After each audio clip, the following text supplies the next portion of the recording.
안녕하세요.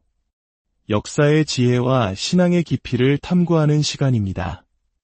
오늘 우리는 성경 속 한 인물의 삶을 통해 인생의 가장 어둡고 힘든 시간을 어떻게 견뎌내고 그 속에서 어떻게 더 깊은 차원의 평안과 지혜를 얻을 수 있는지 함께 나누고자 합니다.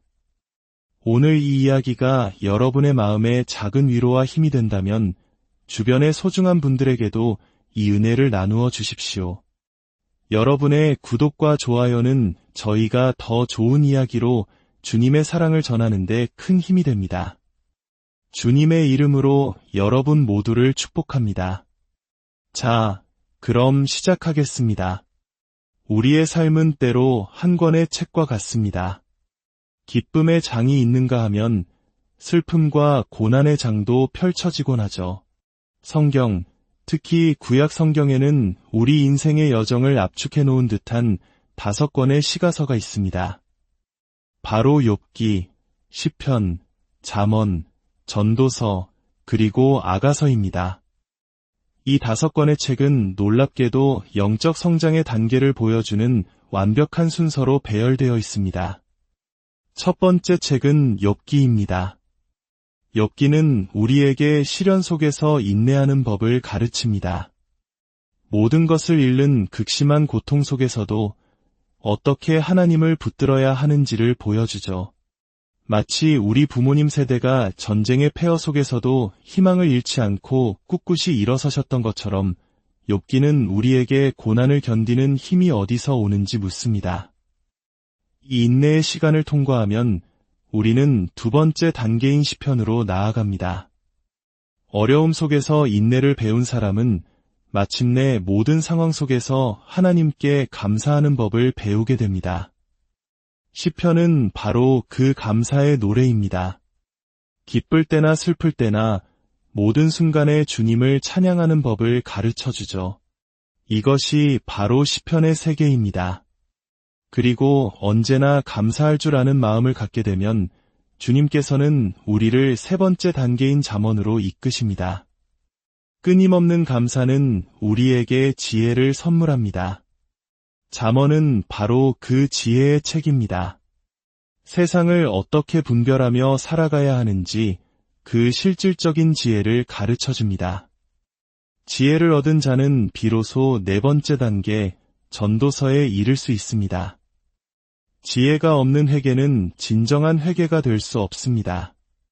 지혜의 눈으로 세상을 볼 때 우리는 비로소 이 세상의 모든 것이 헛되다는 것을 깨닫고 진정으로 회개하는 삶을 살 수 있게 됩니다. 전도서는 우리에게 평생에 걸쳐 회개하는 삶을 살라고 말합니다. 그리고 마침내 이 모든 단계를 거친 영혼은 마지막 5번째 책, 아가서에 도달합니다. 아가서는 하나님과 우리 사이의 신성한 사랑의 관계를 노래합니다. 주님께서 우리의 신랑이 되시고 우리가 그의 신부가 되는 궁극적인 연합. 이것이 바로 우리 신앙 여정의 최종 목적지입니다. 자, 보십시오. 고난 속의 인내는 감사를 낳고 감사는 지혜를 낳으며 지혜는 진정한 회개를 그리고 회개는 마침내 하나님과의 깊은 사랑의 관계로 우리를 인도합니다. 오늘 우리가 깊이 들여다볼 이야기는 바로 두 번째 단계, 감사의 책 시편, 그 중에서도 가장 널리 알려진 시편 23편입니다. 이 시를 이해하기 위해서는 먼저 이 시가 어떤 상황에서 쓰였는지, 그리고 이 시를 여는 열쇠가 무엇인지 알아야 합니다. 모든 시편을 여는 열쇠는 바로 그 시편의 첫 번째 구절에 있습니다. 그리고 시편 23편은 다윗 왕이 직접 쓴 시입니다. 다윗은 어떤 사람이었을까요? 그는 예수님이 태어나시기 약 1000년 전의 인물입니다. 그는 이세라는 사람의 8아들 중 막내였습니다. 그의 7형들은 모두 키가 크고 힘이 장사였지만 다윗은 그 중에서 가장 작고 연약한 아이였습니다. 바람이 불면 날아갈 것만 같은 누구의 눈에도 띄지 않는 아이였죠. 당시 사회는 크게 세 계층으로 나뉘어 있었습니다. 첫째는 군인이 될 수 있는 부유한 상류층, 둘째는 농부나 상인인 중산층, 그리고 마지막은 양치기, 즉 목동이었던 최하층이었습니다. 아버지 이새는 다윗을 보며 말했습니다. 너는 군인이 되기에도 농부가 되기에도 너무 약하구나. 내게 남은 길은 양치기밖에 없겠다. 아버지의 눈에 비친 다윗은 그저 쓸모없는 막내 아들이었습니다. 상상해 보십시오. 세상 누구도 아닌 자신의 아버지에게서 그런 평가를 듣는다면 마음이 얼마나 무너질까요? 깊은 상처와 거절감에 시달렸을 겁니다. 하지만 놀랍게도 다윗은 달랐습니다. 그는 형들을 시기하지 않았습니다. 자신에게 주어진 양치기에 삶에 불평하지 않았습니다. 오히려 그는 주어진 것에 만족했고 아버지의 양떼를 돌보는 일을 기쁘게 여겼습니다. 바로 이 지점입니다. 우리가 가진 것에 만족하고 다른 사람의 성공을 시기하는 대신 진심으로 기뻐해 줄 때 하나님께서는 우리에게 말씀하기 시작하십니다. 어느 날 하나님께서 사무엘 선지자를 이새의 집으로 보내셨습니다. 그의 아들 중 한 명에게 기름을 부어 이스라엘의 다음 왕으로 삼으라는 명령이었습니다. 이새는 당연히 가장 풍채가 좋은 첫째 아들부터 차례로 선보였습니다. 하지만 사무엘은 고개를 저었습니다. 7 아들이 모두 지나갔지만 하나님께서 택한 사람은 없었습니다. 사무엘이 물었습니다. 아들이 이게 전부입니까? 그제야 이새는 잊고 있던 막내를 떠올렸습니다.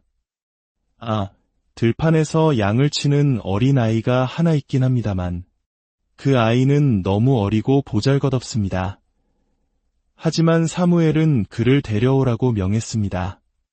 잠시 후 다윗이 집 안으로 들어서는 순간 하나님의 음성이 사무엘에게 들렸습니다. 일어나 그에게 기름을 부으라. 그가 바로 그니라. 사무엘은 거룩한 기름을 연약한 양치기 소년 다윗의 머리에 부었고 그는 그 순간 이스라엘의 왕이 되었습니다. 아무도 주목하지 않던 아버지에게조차 잊혔던 막내 아들이 한 나라의 왕으로 선택받는 순간이었습니다. 이것이 바로 세상의 기준이 아닌 하나님의 기준입니다. 그러나 기름 부음을 받은 후에도 다윗의 삶은 즉시 변하지 않았습니다. 그는 여전히 들판으로 돌아가 양을 치는 목동이었습니다. 시간이 흐르면서 다윗의 마음속에는 의심이 싹트기 시작했습니다. 하나님께서 나를 왕으로 세우셨는데 왜 나는 여전히 양치기인가? 왕궁도 왕좌도 없는데 하나님께서 나를 잊으신 것은 아닐까? 우리도 그렇지 않습니까? 하나님께서 분명 약속을 주셨는데 현실은 조금도 변하지 않을 때, 간절히 기도해도 응답이 없는 것처럼 느껴질 때, 우리는 하나님이 정말 내 기도를 듣고 계실까? 라며 외로움과 절망에 빠지곤 합니다. 다윗도 똑같은 감정을 느꼈던 것입니다. 그러던 어느 날, 당시 이스라엘의 왕이었던 사울에게 악한 영이 들었습니다.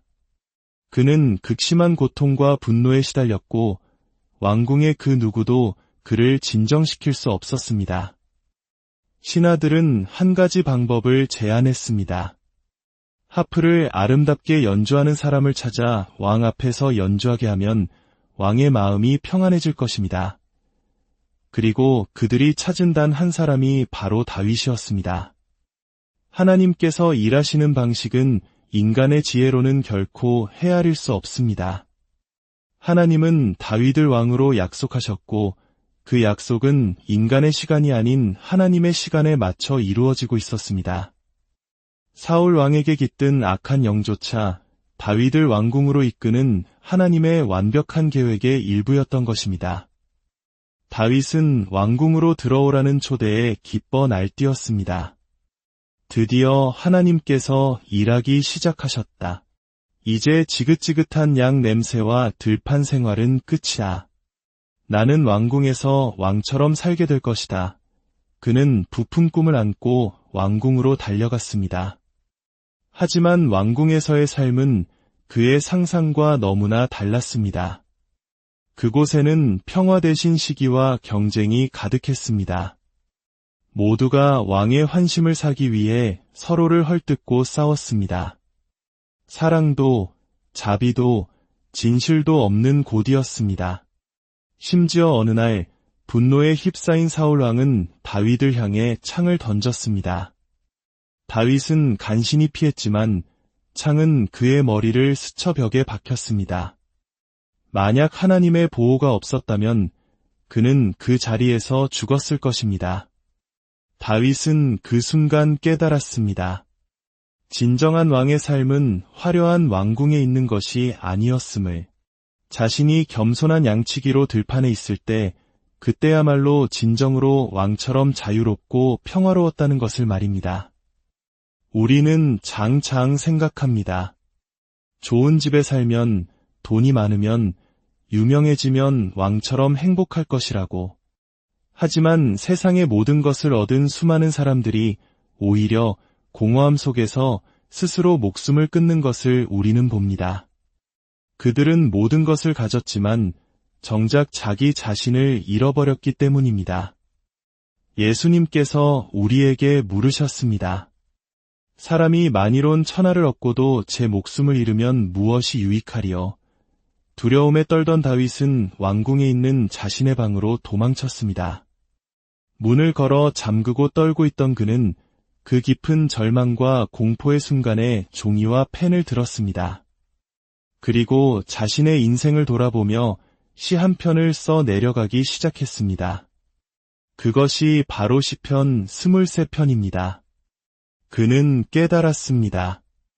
자신을 죽이려 하는 저 사울 왕이 진정한 왕이 아니라는 것을, 자신을 지키고 인도하는 진정한 목자는 오직 한 분, 바로 주님이시라는 것을.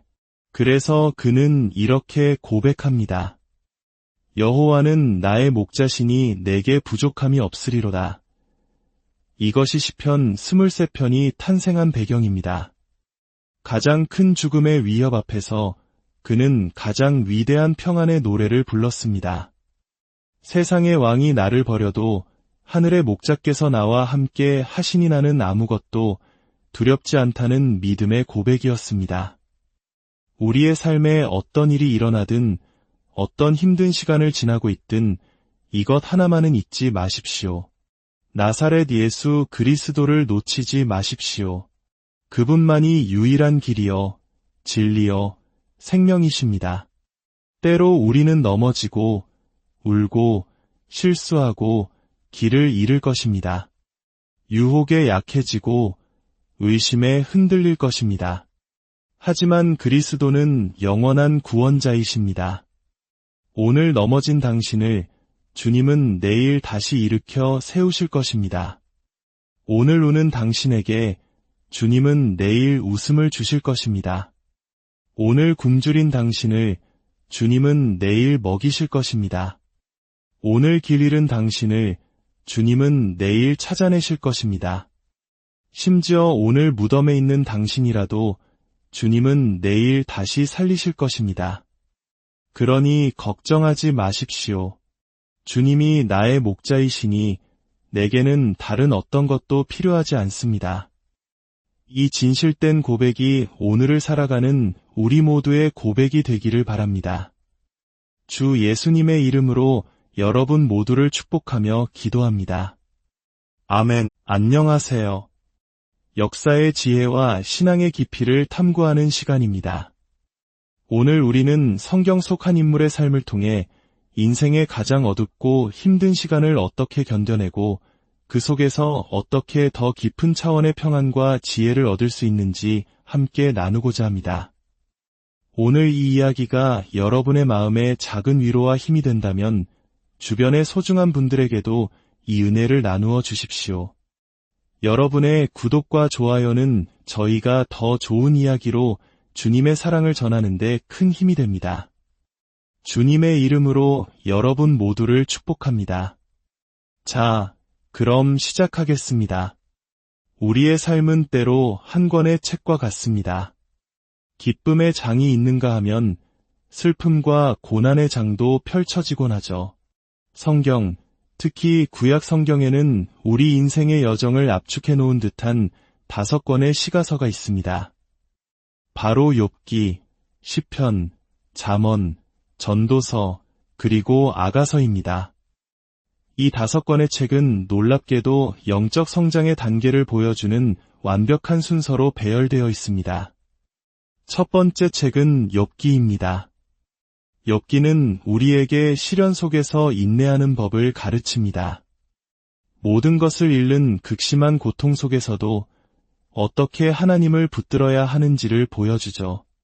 마치 우리 부모님 세대가 전쟁의 폐허 속에서도 희망을 잃지 않고 꿋꿋이 일어서셨던 것처럼 욥기는 우리에게 고난을 견디는 힘이 어디서 오는지 묻습니다. 이 인내의 시간을 통과하면 우리는 두 번째 단계인 시편으로 나아갑니다.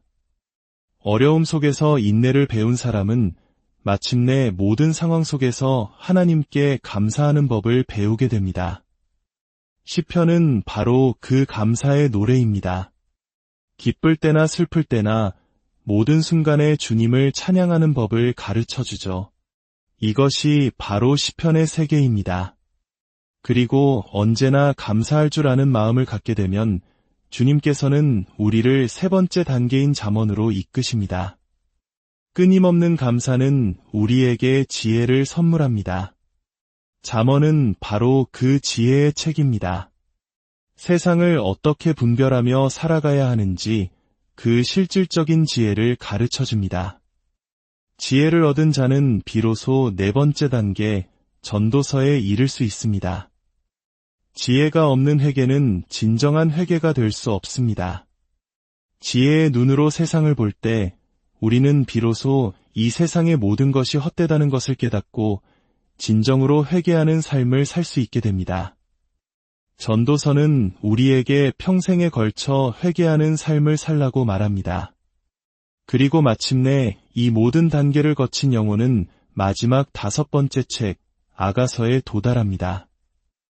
아가서는 하나님과 우리 사이의 신성한 사랑의 관계를 노래합니다.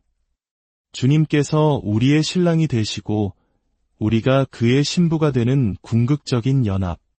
이것이 바로 우리 신앙 여정의 최종 목적지입니다. 자, 보십시오. 고난 속의 인내는 감사를 낳고 감사는 지혜를 낳으며 지혜는 진정한 회개를, 그리고 회개는 마침내 하나님과의 깊은 사랑의 관계로 우리를 인도합니다. 오늘 우리가 깊이 들여다볼 이야기는 바로 두 번째 단계, 감사의 책 시편, 그 중에서도 가장 널리 알려진 시편 23편입니다. 이 시를 이해하기 위해서는 먼저 이 시가 어떤 상황에서 쓰였는지, 그리고 이 시를 여는 열쇠가 무엇인지 알아야 합니다. 모든 시편을 여는 열쇠는 바로 그 시편의 첫 번째 구절에 있습니다. 그리고 시편 23편은 다윗 왕이 직접 쓴 시입니다.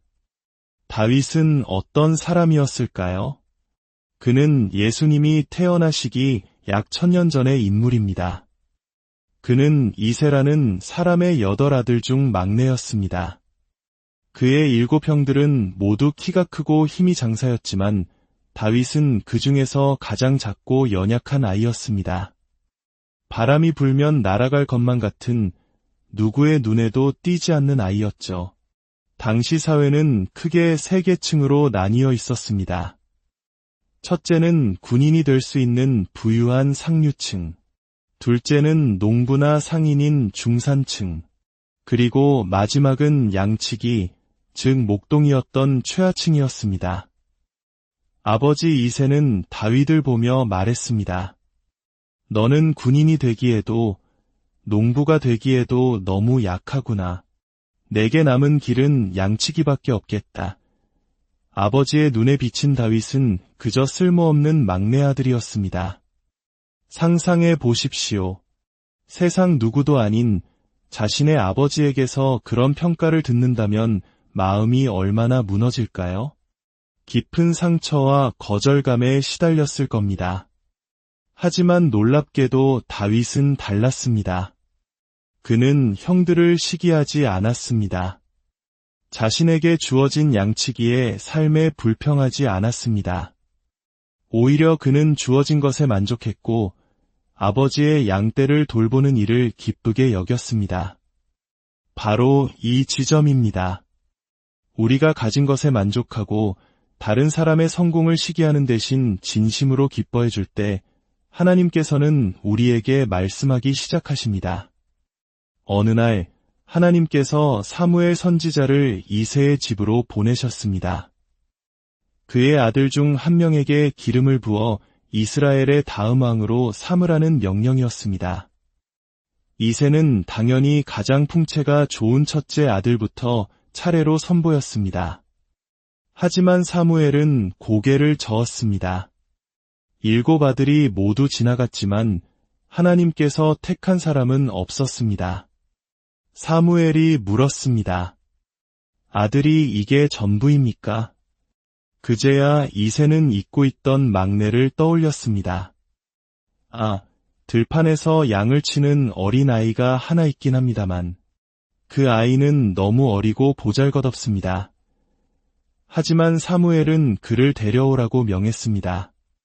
잠시 후 다윗이 집 안으로 들어서는 순간 하나님의 음성이 사무엘에게 들렸습니다. 일어나 그에게 기름을 부으라. 그가 바로 그니라. 사무엘은 거룩한 기름을 연약한 양치기 소년 다윗의 머리에 부었고 그는 그 순간 이스라엘의 왕이 되었습니다. 아무도 주목하지 않던 아버지에게조차 잊혔던 막내 아들이 한 나라의 왕으로 선택받는 순간이었습니다. 이것이 바로 세상의 기준이 아닌 하나님의 기준입니다. 그러나 기름 부음을 받은 후에도 다윗의 삶은 즉시 변하지 않았습니다. 그는 여전히 들판으로 돌아가 양을 치는 목동이었습니다. 시간이 흐르면서 다윗의 마음속에는 의심이 싹트기 시작했습니다. 하나님께서 나를 왕으로 세우셨는데 왜 나는 여전히 양치기인가? 왕궁도 왕좌도 없는데 하나님께서 나를 잊으신 것은 아닐까? 우리도 그렇지 않습니까? 하나님께서 분명 약속을 주셨는데 현실은 조금도 변하지 않을 때, 간절히 기도해도 응답이 없는 것처럼 느껴질 때, 우리는 하나님이 정말 내 기도를 듣고 계실까? 라며 외로움과 절망에 빠지곤 합니다. 다윗도 똑같은 감정을 느꼈던 것입니다. 그러던 어느 날, 당시 이스라엘의 왕이었던 사울에게 악한 영이 들었습니다. 그는 극심한 고통과 분노에 시달렸고 왕궁의 그 누구도 그를 진정시킬 수 없었습니다. 신하들은 한 가지 방법을 제안했습니다. 하프를 아름답게 연주하는 사람을 찾아 왕 앞에서 연주하게 하면 왕의 마음이 평안해질 것입니다. 그리고 그들이 찾은 단 한 사람이 바로 다윗이었습니다. 하나님께서 일하시는 방식은 인간의 지혜로는 결코 헤아릴 수 없습니다.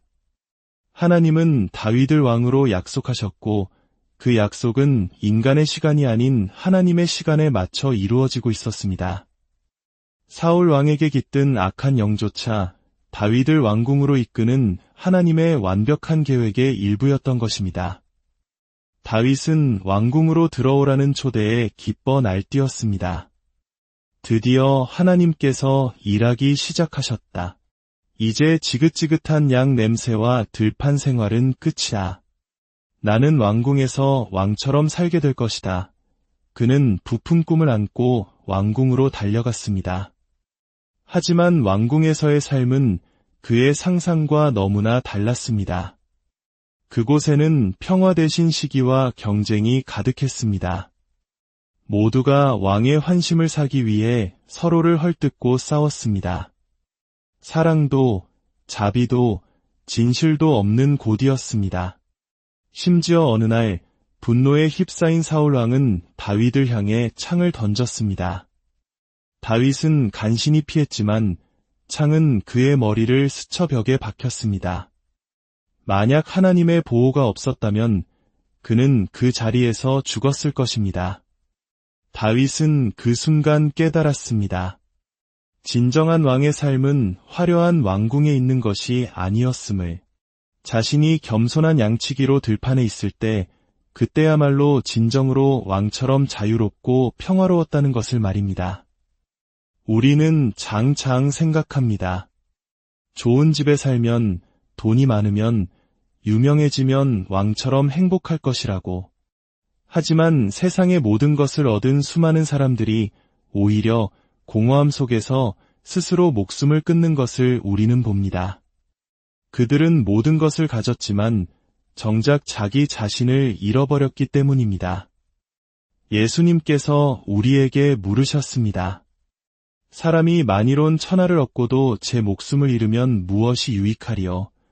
두려움에 떨던 다윗은 왕궁에 있는 자신의 방으로 도망쳤습니다.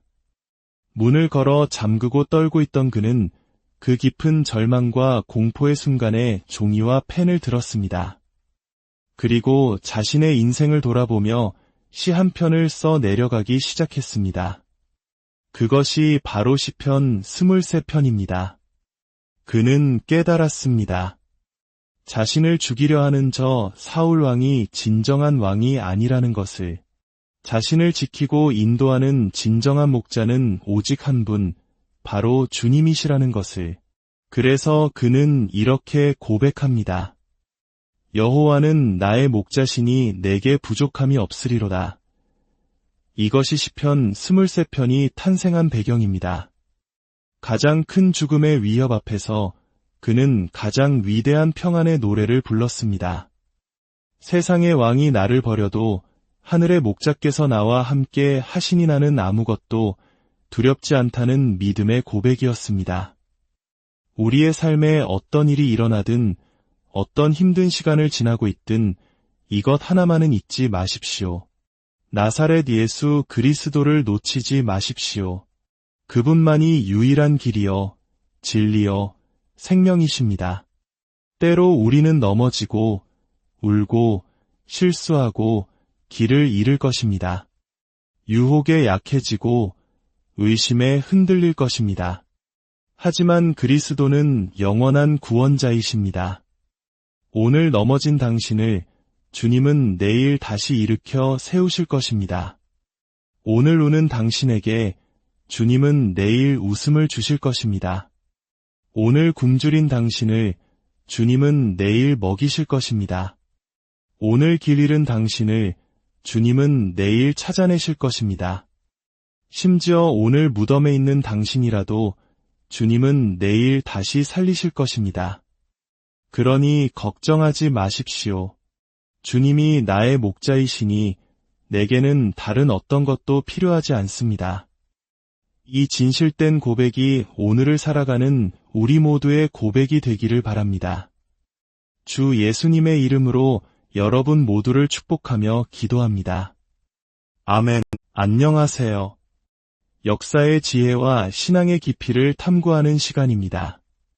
오늘 우리는 성경 속 한 인물의 삶을 통해 인생의 가장 어둡고 힘든 시간을 어떻게 견뎌내고 그 속에서 어떻게 더 깊은 차원의 평안과 지혜를 얻을 수 있는지 함께 나누고자 합니다. 오늘 이 이야기가 여러분의 마음에 작은 위로와 힘이 된다면 주변의 소중한 분들에게도 이 은혜를 나누어 주십시오. 여러분의 구독과 좋아요는 저희가 더 좋은 이야기로 주님의 사랑을 전하는 데 큰 힘이 됩니다. 주님의 이름으로 여러분 모두를 축복합니다. 자, 그럼 시작하겠습니다. 우리의 삶은 때로 한 권의 책과 같습니다. 기쁨의 장이 있는가 하면 슬픔과 고난의 장도 펼쳐지곤 하죠. 성경, 특히 구약 성경에는 우리 인생의 여정을 압축해 놓은 듯한 5권의 시가서가 있습니다. 바로 욥기, 시편, 잠언, 전도서, 그리고 아가서입니다. 이 5권의 책은 놀랍게도 영적 성장의 단계를 보여주는 완벽한 순서로 배열되어 있습니다. 첫 번째 책은 욥기입니다. 욥기는 우리에게 시련 속에서 인내하는 법을 가르칩니다. 모든 것을 잃는 극심한 고통 속에서도 어떻게 하나님을 붙들어야 하는지를 보여주죠. 마치 우리 부모님 세대가 전쟁의 폐허 속에서도 희망을 잃지 않고 꿋꿋이 일어서셨던 것처럼 욥기는 우리에게 고난을 견디는 힘이 어디서 오는지 묻습니다. 이 인내의 시간을 통과하면 우리는 두 번째 단계인 시편으로 나아갑니다. 어려움 속에서 인내를 배운 사람은 마침내 모든 상황 속에서 하나님께 감사하는 법을 배우게 됩니다. 시편은 바로 그 감사의 노래입니다.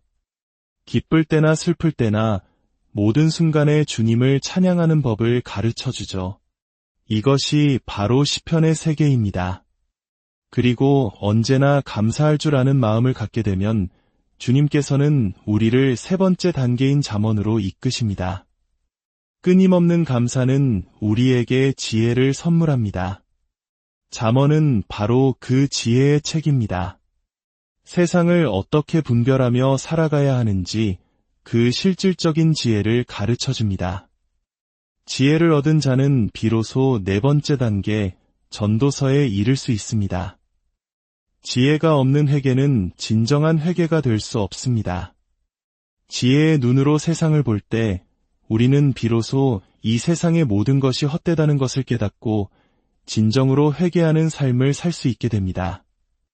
전도서는 우리에게 평생에 걸쳐 회개하는 삶을 살라고 말합니다. 그리고 마침내 이 모든 단계를 거친 영혼은 마지막 다섯 번째 책, 아가서에 도달합니다.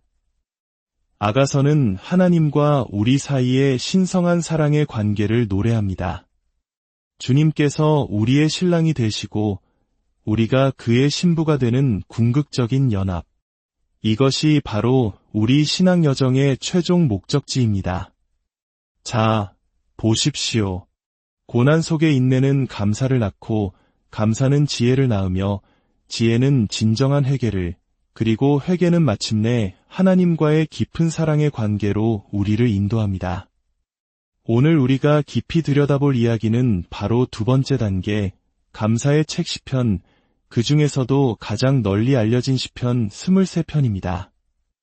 이 시를 이해하기 위해서는 먼저 이 시가 어떤 상황에서 쓰였는지, 그리고 이 시를 여는 열쇠가 무엇인지 알아야 합니다. 모든 시편을 여는 열쇠는 바로 그 시편의 첫 번째 구절에 있습니다. 그리고 시편 23편은 다윗 왕이 직접 쓴 시입니다. 다윗은 어떤 사람이었을까요? 그는 예수님이 태어나시기 약 1000년 전의 인물입니다. 그는 이세라는 사람의 8아들 중 막내였습니다. 그의 7형들은 모두 키가 크고 힘이 장사였지만 다윗은 그 중에서 가장 작고 연약한 아이였습니다. 바람이 불면 날아갈 것만 같은 누구의 눈에도 띄지 않는 아이였죠. 당시 사회는 크게 세 계층으로 나뉘어 있었습니다.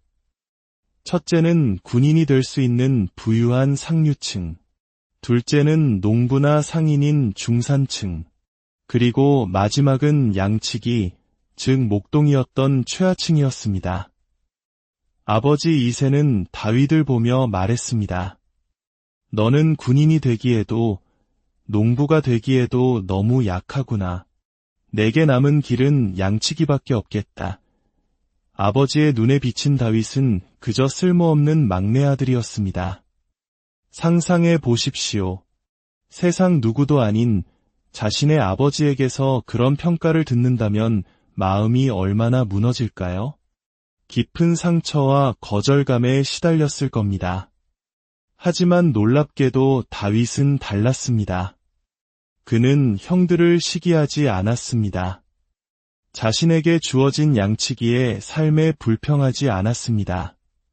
오히려 그는 주어진 것에 만족했고 아버지의 양떼를 돌보는 일을 기쁘게 여겼습니다.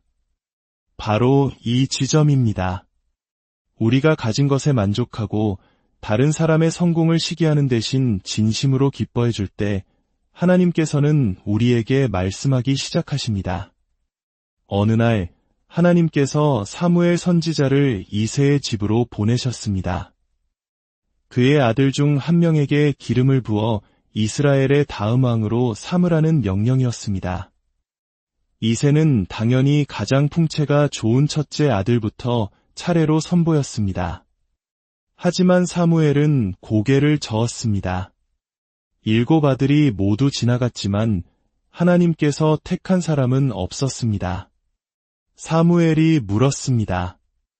아들이 이게 전부입니까? 그제야 이새는 잊고 있던 막내를 떠올렸습니다. 아, 들판에서 양을 치는 어린아이가 하나 있긴 합니다만 그 아이는 너무 어리고 보잘것없습니다. 하지만 사무엘은 그를 데려오라고 명했습니다. 잠시 후 다윗이 집 안으로 들어서는 순간 하나님의 음성이 사무엘에게 들렸습니다. 일어나 그에게 기름을 부으라. 그가 바로 그니라. 사무엘은 거룩한 기름을 연약한 양치기 소년 다윗의 머리에 부었고 그는 그 순간 이스라엘의 왕이 되었습니다. 아무도 주목하지 않던 아버지에게조차 잊혔던 막내 아들이 한 나라의 왕으로 선택받는 순간이었습니다. 이것이 바로 세상의 기준이 아닌 하나님의 기준입니다. 그러나 기름 부음을 받은 후에도 다윗의 삶은 즉시 변하지 않았습니다. 그는 여전히 들판으로 돌아가 양을 치는 목동이었습니다. 시간이 흐르면서 다윗의 마음속에는 의심이 싹트기 시작했습니다. 하나님께서 나를 왕으로 세우셨는데 왜 나는 여전히 양치기인가? 왕궁도 왕좌도 없는데 하나님께서 나를 잊으신 것은 아닐까? 우리도 그렇지 않습니까? 하나님께서 분명 약속을 주셨는데 현실은 조금도 변하지 않을 때, 간절히 기도해도 응답이 없는 것처럼 느껴질 때, 우리는 하나님이 정말 내 기도를 듣고 계실까? 라며 외로움과 절망에 빠지곤 합니다. 다윗도 똑같은 감정을 느꼈던 것입니다.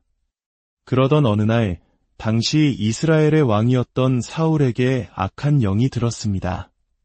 그는 극심한 고통과 분노에 시달렸고 왕궁의 그 누구도 그를 진정시킬 수 없었습니다.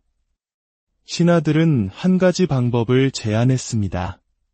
하프를 아름답게 연주하는 사람을 찾아 왕 앞에서 연주하게 하면 왕의 마음이 평안해질 것입니다.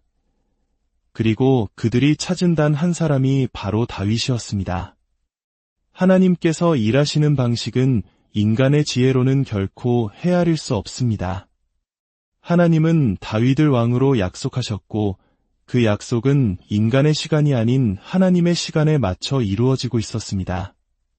사울 왕에게 깃든 악한 영조차 다윗을 왕궁으로 이끄는 하나님의 완벽한 계획의 일부였던 것입니다. 다윗은 왕궁으로 들어오라는 초대에 기뻐 날뛰었습니다. 드디어 하나님께서 일하기 시작하셨다. 이제 지긋지긋한 양 냄새와 들판 생활은 끝이야. 나는 왕궁에서 왕처럼 살게 될 것이다. 그는 부푼 꿈을 안고 왕궁으로 달려갔습니다. 하지만 왕궁에서의 삶은 그의 상상과 너무나 달랐습니다. 그곳에는 평화 대신 시기와 경쟁이 가득했습니다. 모두가 왕의 환심을 사기 위해 서로를 헐뜯고 싸웠습니다. 사랑도, 자비도, 진실도 없는 곳이었습니다. 심지어 어느 날 분노에 휩싸인 사울왕은 다윗을 향해 창을 던졌습니다. 다윗은 간신히 피했지만 창은 그의 머리를 스쳐 벽에 박혔습니다. 만약 하나님의 보호가 없었다면 그는 그 자리에서 죽었을 것입니다. 다윗은 그 순간 깨달았습니다. 진정한 왕의 삶은 화려한 왕궁에 있는 것이 아니었음을, 자신이 겸손한 양치기로 들판에 있을 때 그때야말로 진정으로 왕처럼 자유롭고 평화로웠다는 것을 말입니다. 우리는 장장 생각합니다. 좋은 집에 살면, 돈이 많으면, 유명해지면 왕처럼 행복할 것이라고. 하지만 세상의 모든 것을 얻은 수많은 사람들이 오히려 공허함 속에서 스스로 목숨을 끊는 것을 우리는 봅니다. 그들은 모든 것을 가졌지만 정작 자기 자신을 잃어버렸기 때문입니다. 예수님께서 우리에게 물으셨습니다. 사람이 만일온 천하를 얻고도 제 목숨을 잃으면 무엇이 유익하리요?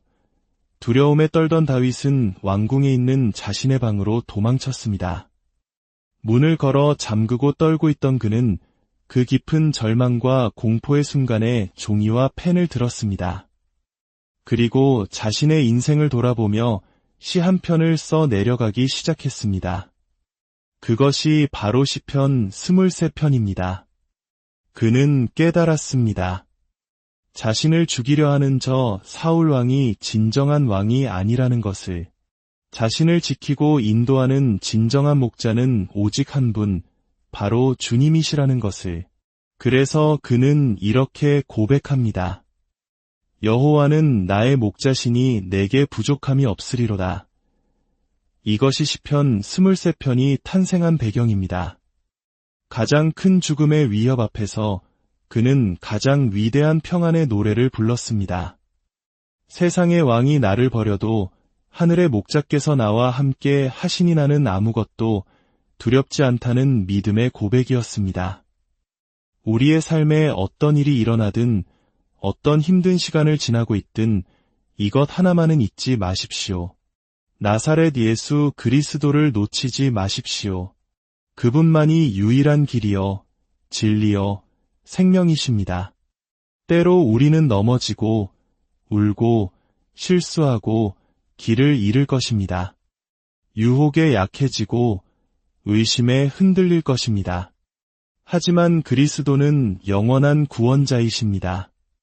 오늘 넘어진 당신을 주님은 내일 다시 일으켜 세우실 것입니다. 오늘 우는 당신에게 주님은 내일 웃음을 주실 것입니다. 오늘 굶주린 당신을 주님은 내일 먹이실 것입니다. 오늘 길 잃은 당신을 주님은 내일 찾아내실 것입니다. 심지어 오늘 무덤에 있는 당신이라도 주님은 내일 다시 살리실 것입니다. 그러니 걱정하지 마십시오. 주님이 나의 목자이시니 내게는 다른 어떤 것도 필요하지 않습니다. 이 진실된 고백이 오늘을 살아가는 우리 모두의 고백이 되기를 바랍니다. 주 예수님의 이름으로 여러분 모두를 축복하며 기도합니다. 아멘. 안녕하세요. 역사의 지혜와 신앙의 깊이를 탐구하는 시간입니다. 오늘 우리는 성경 속 한 인물의 삶을 통해 인생의 가장 어둡고 힘든 시간을 어떻게 견뎌내고 그 속에서 어떻게 더 깊은 차원의 평안과 지혜를 얻을 수 있는지 함께 나누고자 합니다. 오늘 이 이야기가 여러분의 마음에 작은 위로와 힘이 된다면 주변의 소중한 분들에게도 이 은혜를 나누어 주십시오. 여러분의 구독과 좋아요는 저희가 더 좋은 이야기로 주님의 사랑을 전하는 데 큰 힘이 됩니다. 주님의 이름으로 여러분 모두를 축복합니다. 자, 그럼 시작하겠습니다. 우리의 삶은 때로 한 권의 책과 같습니다. 기쁨의 장이 있는가 하면 슬픔과 고난의 장도 펼쳐지곤 하죠. 성경, 특히 구약 성경에는 우리 인생의 여정을 압축해 놓은 듯한 5권의 시가서가 있습니다. 바로 욥기, 시편, 잠언, 전도서, 그리고 아가서입니다. 이 5권의 책은 놀랍게도 영적 성장의 단계를 보여주는 완벽한 순서로 배열되어 있습니다. 첫 번째 책은 욥기입니다. 욥기는 우리에게 시련 속에서 인내하는 법을 가르칩니다. 모든 것을 잃는 극심한 고통 속에서도 어떻게 하나님을 붙들어야 하는지를 보여주죠. 마치 우리 부모님 세대가 전쟁의 폐허 속에서도 희망을 잃지 않고 꿋꿋이 일어서셨던 것처럼 욥기는 우리에게 고난을 견디는 힘이 어디서 오는지 묻습니다. 이 인내의 시간을 통과하면 우리는 두 번째 단계인 시편으로 나아갑니다. 어려움 속에서 인내를 배운 사람은 마침내 모든 상황 속에서 하나님께 감사하는 법을 배우게 됩니다. 시편은 바로 그 감사의 노래입니다. 기쁠 때나 슬플 때나 모든 순간에 주님을 찬양하는 법을 가르쳐주죠. 이것이 바로 시편의 세계입니다. 그리고 언제나 감사할 줄 아는 마음을 갖게 되면 주님께서는 우리를 세 번째 단계인 잠언으로 이끄십니다. 끊임없는 감사는 우리에게 지혜를 선물합니다. 잠언은 바로 그 지혜의 책입니다. 세상을 어떻게 분별하며 살아가야 하는지 그 실질적인 지혜를 가르쳐줍니다. 지혜를 얻은 자는 비로소 네 번째 단계, 전도서에 이를 수 있습니다. 지혜가 없는 회개는 진정한 회개가 될 수 없습니다. 지혜의 눈으로 세상을 볼 때 우리는 비로소 이 세상의 모든 것이 헛되다는 것을 깨닫고 진정으로 회개하는 삶을 살 수 있게 됩니다. 전도서는 우리에게 평생에 걸쳐 회개하는 삶을 살라고 말합니다. 그리고 마침내 이 모든 단계를 거친 영혼은 마지막 다섯 번째 책, 아가서에 도달합니다. 아가서는 하나님과 우리 사이의 신성한 사랑의 관계를 노래합니다. 주님께서 우리의 신랑이 되시고 우리가 그의 신부가 되는 궁극적인 연합. 이것이 바로 우리 신앙 여정의 최종 목적지입니다. 자, 보십시오. 고난 속에 인내는 감사를 낳고 감사는 지혜를 낳으며 지혜는 진정한 회개를, 그리고 회개는 마침내 하나님과의 깊은 사랑의 관계로 우리를 인도합니다. 오늘 우리가 깊이 들여다볼 이야기는 바로 두 번째 단계, 감사의 책 시편, 그 중에서도 가장 널리 알려진 시편 23편입니다. 이 시를 이해하기 위해서는 먼저 이 시가 어떤 상황에서 쓰였는지, 그리고 이 시를 여는 열쇠가 무엇인지 알아야 합니다. 모든 시편을 여는 열쇠는 바로 그 시편의 첫 번째 구절에 있습니다. 그리고 시편 23편은 다윗 왕이 직접 쓴 시입니다. 다윗은 어떤 사람이었을까요? 그는 예수님이 태어나시기 약 1000년 전의 인물입니다. 그는 이세라는 사람의 8아들 중 막내였습니다. 그의 7형들은 모두 키가 크고 힘이 장사였지만 다윗은 그 중에서 가장 작고 연약한 아이였습니다. 바람이 불면 날아갈 것만 같은 누구의 눈에도 띄지 않는 아이였죠. 당시 사회는 크게 세 계층으로 나뉘어 있었습니다.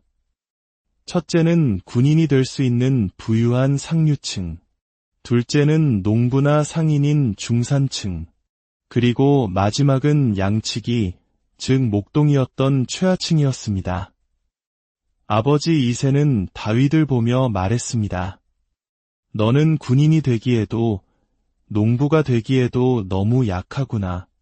내게 남은 길은 양치기밖에 없겠다. 아버지의 눈에 비친 다윗은 그저 쓸모없는 막내 아들이었습니다. 상상해 보십시오.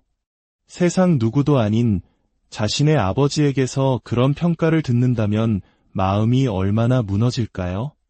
깊은 상처와 거절감에 시달렸을 겁니다. 하지만 놀랍게도 다윗은 달랐습니다. 그는 형들을 시기하지 않았습니다. 자신에게 주어진 양치기에 삶에 불평하지 않았습니다. 오히려 그는 주어진 것에 만족했고 아버지의 양떼를 돌보는 일을 기쁘게 여겼습니다.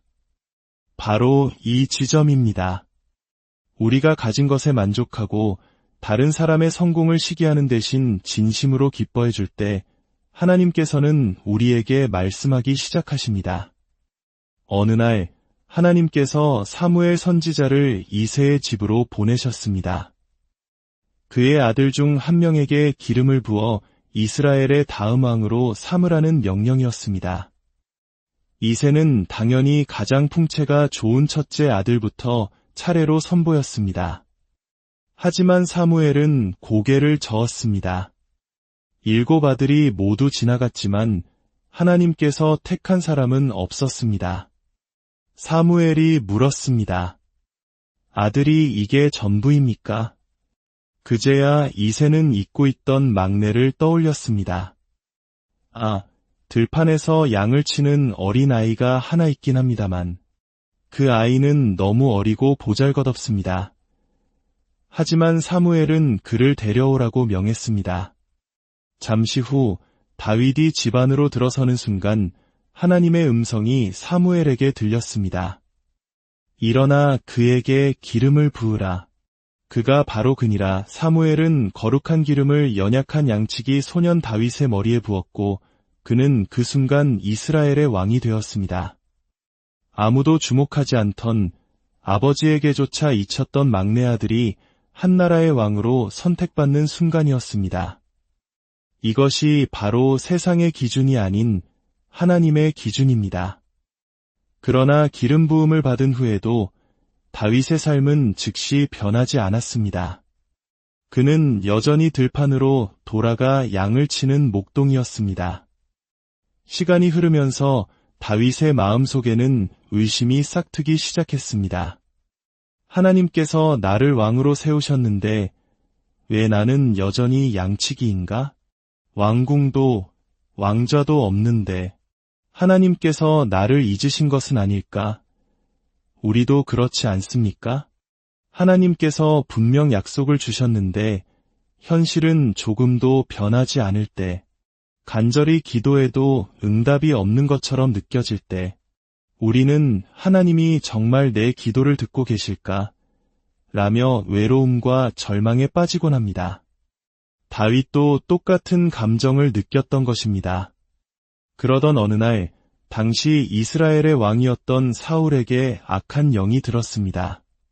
그는 극심한 고통과 분노에 시달렸고 왕궁의 그 누구도 그를 진정시킬 수 없었습니다. 신하들은 한 가지 방법을 제안했습니다. 하프를 아름답게 연주하는 사람을 찾아 왕 앞에서 연주하게 하면 왕의 마음이 평안해질 것입니다. 그리고 그들이 찾은 단 한 사람이 바로 다윗이었습니다. 하나님께서 일하시는 방식은 인간의 지혜로는 결코 헤아릴 수 없습니다. 하나님은 다윗을 왕으로 약속하셨고 그 약속은 인간의 시간이 아닌 하나님의 시간에 맞춰 이루어지고 있었습니다. 사울 왕에게 깃든 악한 영조차 다윗을 왕궁으로 이끄는 하나님의 완벽한 계획의 일부였던 것입니다. 다윗은 왕궁으로 들어오라는 초대에 기뻐 날뛰었습니다. 드디어 하나님께서 일하기 시작하셨다. 이제 지긋지긋한 양 냄새와 들판 생활은 끝이야. 나는 왕궁에서 왕처럼 살게 될 것이다. 그는 부푼 꿈을 안고 왕궁으로 달려갔습니다. 하지만 왕궁에서의 삶은 그의 상상과 너무나 달랐습니다. 그곳에는 평화 대신 시기와 경쟁이 가득했습니다. 모두가 왕의 환심을 사기 위해 서로를 헐뜯고 싸웠습니다. 사랑도, 자비도, 진실도 없는 곳이었습니다. 심지어 어느 날 분노에 휩싸인 사울왕은 다윗을 향해 창을 던졌습니다. 다윗은 간신히 피했지만 창은 그의 머리를 스쳐 벽에 박혔습니다. 만약 하나님의 보호가 없었다면 그는 그 자리에서 죽었을 것입니다. 다윗은 그 순간 깨달았습니다. 진정한 왕의 삶은 화려한 왕궁에 있는 것이 아니었음을. 자신이 겸손한 양치기로 들판에 있을 때 그때야말로 진정으로 왕처럼 자유롭고 평화로웠다는 것을 말입니다. 우리는 장장 생각합니다. 좋은 집에 살면, 돈이 많으면, 유명해지면 왕처럼 행복할 것이라고. 하지만 세상의 모든 것을 얻은 수많은 사람들이 오히려 공허함 속에서 스스로 목숨을 끊는 것을 우리는 봅니다. 그들은 모든 것을 가졌지만 정작 자기 자신을 잃어버렸기 때문입니다. 예수님께서 우리에게 물으셨습니다. 사람이 만이론 천하를 얻고도 제 목숨을 잃으면 무엇이 유익하리요? 두려움에 떨던 다윗은 왕궁에 있는 자신의 방으로 도망쳤습니다. 문을 걸어 잠그고 떨고 있던 그는 그 깊은 절망과 공포의 순간에 종이와 펜을 들었습니다. 그리고 자신의 인생을 돌아보며 시 한 편을 써 내려가기 시작했습니다. 그것이 바로 시편 23편입니다. 그는 깨달았습니다. 자신을 죽이려 하는 저 사울 왕이 진정한 왕이 아니라는 것을. 자신을 지키고 인도하는 진정한 목자는 오직 한 분, 바로 주님이시라는 것을. 그래서 그는 이렇게 고백합니다. 여호와는 나의 목자시니 내게 부족함이 없으리로다. 이것이 시편 23편이 탄생한 배경입니다. 가장 큰 죽음의 위협 앞에서 그는 가장 위대한 평안의 노래를 불렀습니다. 세상의 왕이 나를 버려도 하늘의 목자께서 나와 함께 하시니 나는 아무것도 두렵지 않다는 믿음의 고백이었습니다. 우리의 삶에 어떤 일이 일어나든 어떤 힘든 시간을 지나고 있든 이것 하나만은 잊지 마십시오. 나사렛 예수 그리스도를 놓치지 마십시오. 그분만이 유일한 길이요, 진리요, 생명이십니다. 때로 우리는 넘어지고, 울고, 실수하고, 길을 잃을 것입니다. 유혹에 약해지고, 의심에 흔들릴 것입니다. 하지만 그리스도는 영원한 구원자이십니다. 오늘 넘어진 당신을 주님은 내일 다시 일으켜 세우실 것입니다. 오늘 우는 당신에게 주님은 내일 웃음을 주실 것입니다. 오늘 굶주린 당신을 주님은 내일 먹이실 것입니다. 오늘 길 잃은 당신을 주님은 내일 찾아내실 것입니다. 심지어 오늘 무덤에 있는 당신이라도 주님은 내일 다시 살리실 것입니다. 그러니 걱정하지 마십시오. 주님이 나의 목자이시니 내게는 다른 어떤 것도 필요하지 않습니다. 이 진실된 고백이 오늘을 살아가는 우리 모두의 고백이 되기를 바랍니다. 주 예수님의 이름으로 여러분 모두를 축복하며 기도합니다. 아멘. 안녕하세요. 역사의 지혜와 신앙의 깊이를 탐구하는 시간입니다. 오늘 우리는 성경 속 한 인물의 삶을 통해 인생의 가장 어둡고 힘든 시간을 어떻게 견뎌내고 그 속에서 어떻게 더 깊은 차원의 평안과 지혜를 얻을 수 있는지 함께 나누고자 합니다. 오늘 이 이야기가 여러분의 마음에 작은 위로와 힘이 된다면 주변의 소중한 분들에게도 이 은혜를 나누어 주십시오. 여러분의 구독과 좋아요는 저희가 더 좋은 이야기로 주님의 사랑을 전하는 데 큰 힘이 됩니다. 주님의 이름으로 여러분 모두를 축복합니다. 자, 그럼 시작하겠습니다. 우리의 삶은 때로 한 권의 책과 같습니다. 기쁨의 장이 있는가 하면 슬픔과 고난의 장도 펼쳐지곤 하죠. 성경, 특히 구약 성경에는 우리 인생의 여정을 압축해 놓은 듯한 5권의 시가서가 있습니다. 바로 욥기, 시편, 잠언, 전도서, 그리고 아가서입니다. 이 5권의 책은 놀랍게도 영적 성장의 단계를 보여주는 완벽한 순서로 배열되어 있습니다.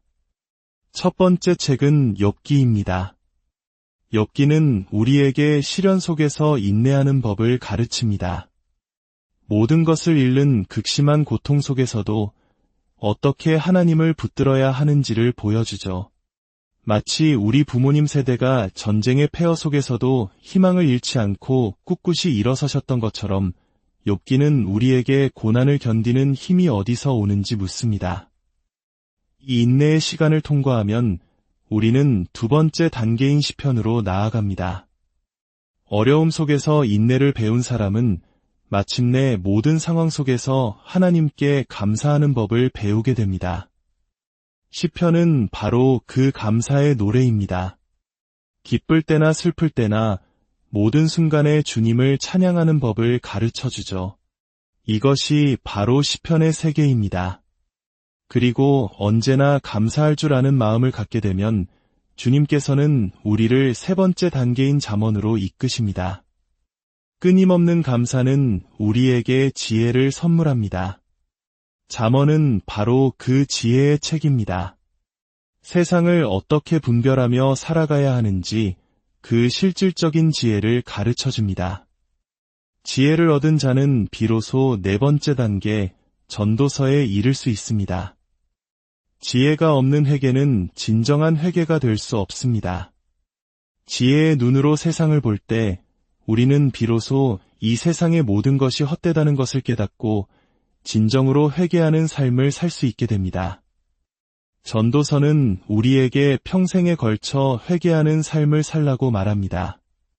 그리고 마침내 이 모든 단계를 거친 영혼은 마지막 5번째 책,